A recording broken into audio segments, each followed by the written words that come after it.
அவங்க தமிழ்நாட்டுக்காக பாஜக கட்சி நடத்தலை. தமிழ்நாடு அல்லாத பிற மாநிலங்கள் பாஜக எங்கெங்கே மாநிலங்கள் இருக்கோ அந்த மாநிலங்களுக்காக அவங்க தமிழ்நாட்டில் ஒரு யூனிட் வச்சுருக்காங்க கட்சி. தமிழ்நாட்டு உரிமையை பற்றி பேச மாட்டார்கள், தமிழ்நாட்டு நலனை பற்றி பேச மாட்டார்கள், தமிழ்நாட்டு மக்களுடைய வரி பணத்தில் அங்கே ஒன்றிய அரசிடம் கொடுப்பதை தமிழ்நாட்டுக்கு உரிய பங்கை பெற்று தருவதற்காக பேச மாட்டார்கள். அவர்கள் கொடுக்கவில்லை என்றாலும் பரவாயில்லை, இதற்கு முன்பு கொடுத்த பணத்தை செலவழித்தார்களா என்று கேள்வி கேட்பார்கள். ஆகவே என்னை பொறுத்தவரை பாஜக தமிழ்நாட்டில் இருப்பது தமிழ்நாட்டு மக்களுக்காக அல்ல, வட மாநிலங்களில் எங்கெல்லாம் பாஜக ஆட்சி இருக்கிறதோ அவர்களுக்காக அவருடைய முகமாக இங்கே ஒரு கட்சியை ஒரு யூனிட் வைத்து கொண்டிருக்கிறார்கள். உண்மையிலேயே தமிழ்நாட்டுக்காக இருக்கின்ற பாஜக ஒரு கட்சி இருக்கிறது என்றால் தமிழ்நாட்டு நலனை பாதுகாப்பதில் அக்கறை உள்ள கட்சியாக இருக்க வேண்டும். 100 ஆண்டுகள் வராத காற்றாற்று மழை பெரு வெள்ளம் கடந்த ஆண்டு வந்தது. இதுவரை எவ்வளவு நிதி கொடுத்தார்கள்? பேரிடர் நிதியும் கொடுக்கவில்லை, இழப்பு நிதியும் கொடுக்கவில்லை. அப்படி என்றால் பாஜக ஏன் குரல் கொடுத்து இதை பெற்றுத்தரவில்லை? கல்வி, புதிய கல்விக் கொள்கை திட்டத்தை ஏற்றுக்கொண்டால்தான், கையொப்பமிட்டால்தான் நாங்கள் கல்வித்துறைக்கு உள்ள பள்ளி கல்வித்துறைக்கு உள்ள பணத்தை கொடுப்பேன் என்று சொல்லுகிறார்கள். ஏன் இதற்காக போராடி பெற்றுத்தரவில்லை? தமிழ்நாட்டில் பள்ளி கல்வித்துறையில் படிக்கின்ற மாணவ மாணவிகள் தமிழ்நாட்டு குழந்தைகள் தானே. இதற்காக பாஜக தலைவர்கள் இதை தட்டி கேட்க மறுக்கிறார்கள் அல்லது உரிமை தொகையை கேட்டு வாங்குவதற்கு குரல் கொடுக்க மறுக்கிறார்கள்? இதுதான் கேள்வி. அப்போ தமிழ்நாட்டுக்காக இருந்த பாஜக இருந்தால் தமிழ்நாட்டு நலனுக்காக குரல் கொடுக்கணும், தன்னுடைய கருத்தை சொல்லணும். அவங்க ஒரு டெமோக்ராட்டிக் கண்ட்ரியில் ஒரு ஆல் பார்ட்டி மீட்டிங் நடக்குதுன்னா உங்கள் கருத்தை சொல்லுங்கள், சரின்னு சொல்லுங்கள் இல்லை தவறுன்னு சொல்லுங்கள், டீலிமிட்டேஷன் பண்ண போகிறாங்கன்னு சொல்லுங்கள் இல்லை பண்ணலைன்னு சொல்லுங்கள், எதா சொல்லணும்ல. தான் கருத்தையே பதிவு பண்ண மாட்டேன்னா அப்போ தமிழ்நாட்டுக்கான கட்சி அவங்களது.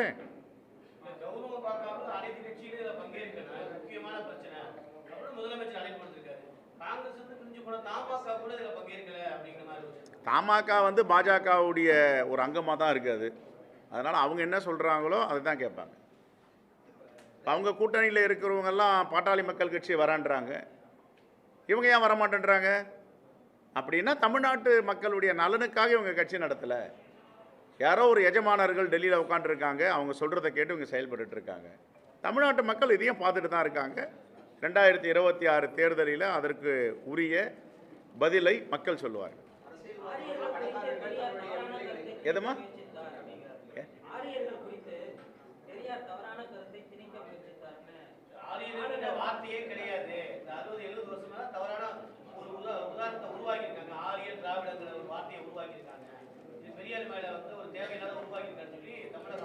அவர் ஆளுநர் ரவி அவர் படிச்சுட்டு பேசுகிறாரா படிக்காத பேசுகிறாரா சொல்கிறார். அவர் பேசின பேச்சுக்கள்லாம் கொஞ்சம் அப்படி பின்னாடி பின்னோக்கி பாருங்கள்.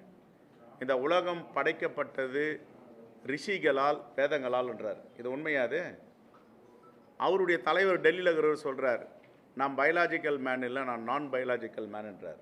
இப்போ நாமெல்லாம் இங்கே இருக்கிற பத்திரிக்கையாளர் நண்பர்கள் ஊடகங்கள் சார்ந்தவர்கள்லாம் இந்த தாய் தந்தை தான் நமக்கு இந்த உருவத்தை கொடுத்தாங்கன்னு சொல்கிறோம். அவங்க என்ன சொல்கிறாங்க? தாய் தந்தைலாம் கிடையாது, ரிஷிகளும் வேதங்களும் தான் அந்த உருவத்தை கொடுத்ததுன்றாங்க. அதனால் மூட நம்பிக்கை உள்ளவர்கள் இப்படி தான் பேசுவாங்க.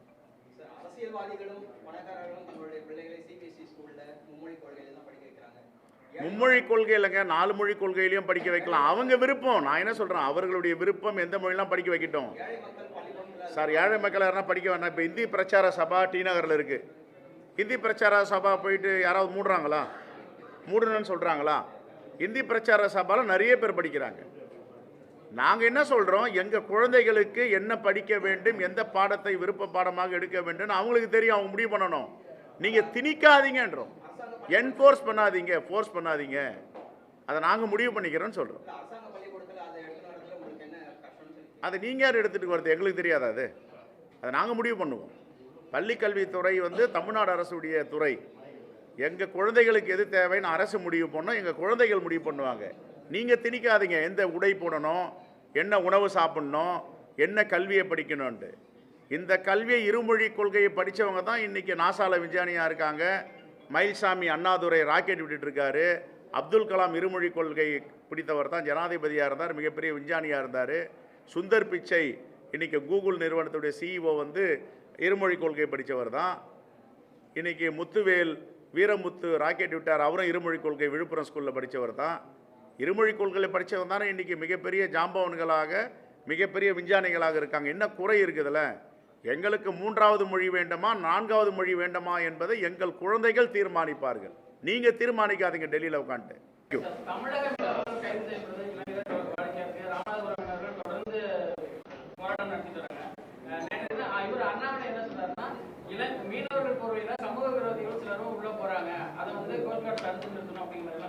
அவர் வந்து அவருக்கு பார்வையில் எல்லாமே அவர்கள் தவிர பாஜக ஆர்எஸ்எஸ் தவிர எல்லாம் சமூக விரோதிகள் தான். எங்களை மாரி ஆள்லாம் நாங்கள்லாம் சமூக விரோதி தான், எங்களை பற்றி பேசுவார். அதே மாதிரி மீனவர்கள்லாம் ஸ்மக்லிங் பண்ணுறவங்கன்னு பேசியிருக்காரு. அப்போ மீனவ சமூகம்லாம் ஸ்மக்லரா, ஸ்மகிள் பண்ணுறவங்களா? அதனால் மீனவர்கள்கிட்ட வாக்கு கேட்கும் போது அவங்க அவருக்கு கேள்வி கேட்பாங்க, ஒரு பதில் சொல்லட்டும். என்ன பேசணும்னு தெரியாமல் எல்லாரையும் எடுத்தறிஞ்சு பேசுறது ஒரு 2-3 பேர் இறங்கியிருக்காங்க தமிழ்நாட்டில். இதெல்லாம் தமிழ்நாட்டு மக்கள் உரிய பதில் சொல்லுவாங்க அவங்களுக்கு. தேங்க்யூ.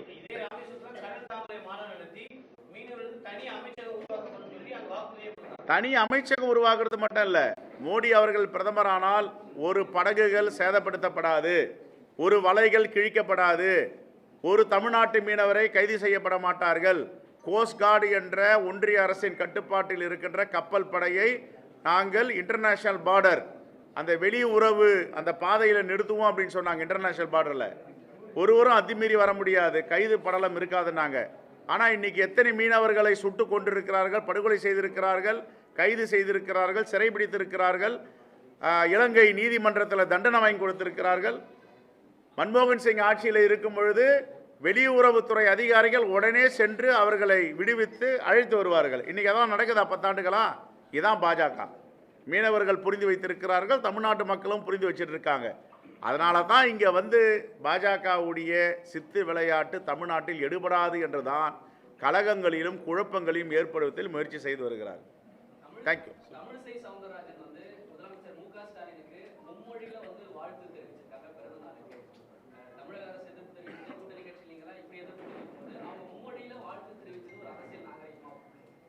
அதுக்கு முதலமைச்சர் பதில் சொல்லியிருக்காரு, எனக்கு தமிழ் தான் தெரியும், ஆங்கிலம் தெரியும், இந்த மொழி தெரியாதுன்னுட்டு.